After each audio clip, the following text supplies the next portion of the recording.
new study claims some popular oat-based breakfast foods marketed to children have dangerous levels of a chemical some health officials link to cancer. The nonprofit Environmental Working Group says 26 samples from Quaker and General Mills products contained unsafe levels of the weed killer glyphosate.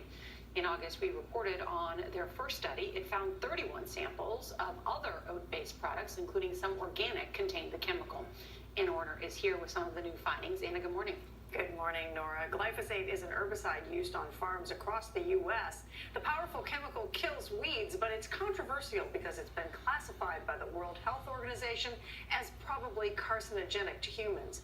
Once again, this environmental group is warning that many of the breakfast foods you enjoy could be bad for you. There's really no reason consumers should have to worry about whether they're getting a dose of glyphosate with their breakfast every morning. That was the Environmental Working Group's Scott Faber in August, talking about a study his group commissioned that found the weed killer glyphosate in dozens of breakfast products. We're very concerned that consumers are eating more glyphosate than they know.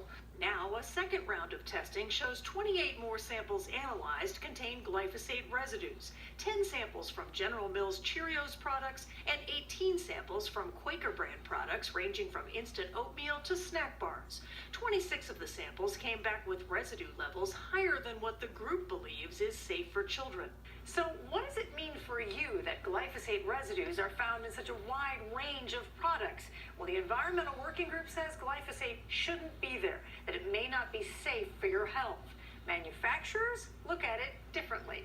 General Mills says trace amounts of pesticides are found in the majority of food we all eat, and the company follows the very strict rules set by the FDA and EPA, who determine the safe levels for food products.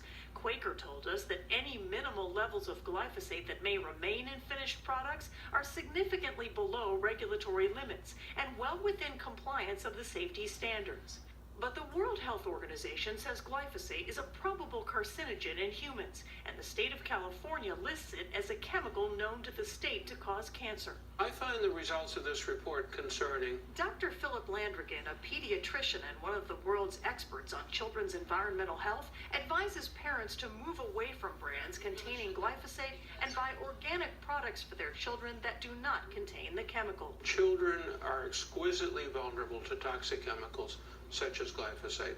Even a tiny dose that would probably be harmless to an adult carries much greater risk for a child. Well, Monsanto, which sells products containing glyphosate, says the study is misleading. It says the chemical is safe, and it maintains it does not cause cancer. Monsanto also says that adults would have to eat huge quantities of these foods every day to exceed the EPA's limit for glyphosate exposure. General Mills says food safety is a top priority, and Quaker stands by its products. So I'm sitting at home watching you this morning. What should I do? I'm worried about Honey Nut Cheerios. So if you listen to Dr. Landrigan, who specializes in children's environmental health and has for a long time, he would tell you that children are very sensitive to small amounts of chemicals. They take in more food per pound of body weight than adults do, and so that exposes them higher and they're more sensitive. And he really believes that parents should look out for the kids in terms of trying to make sure that they do not ingest chemicals as much as possible. He says try to move toward organic. But Quaker says it's safe. So Quaker and General Mills are saying, look, there's a lot of this in our foods, and especially if you're an adult. You know, Monsanto says if you're an adult, you'd have to eat ridiculous amounts of these foods to expose yourself. But there is, and so there is that debate. But I think people who specialize in children are saying that they are concerned about this, especially for kids and for parents, right? For kids, yeah. I think it's good information for people to know. Thank you, Anna. Coming up next, a look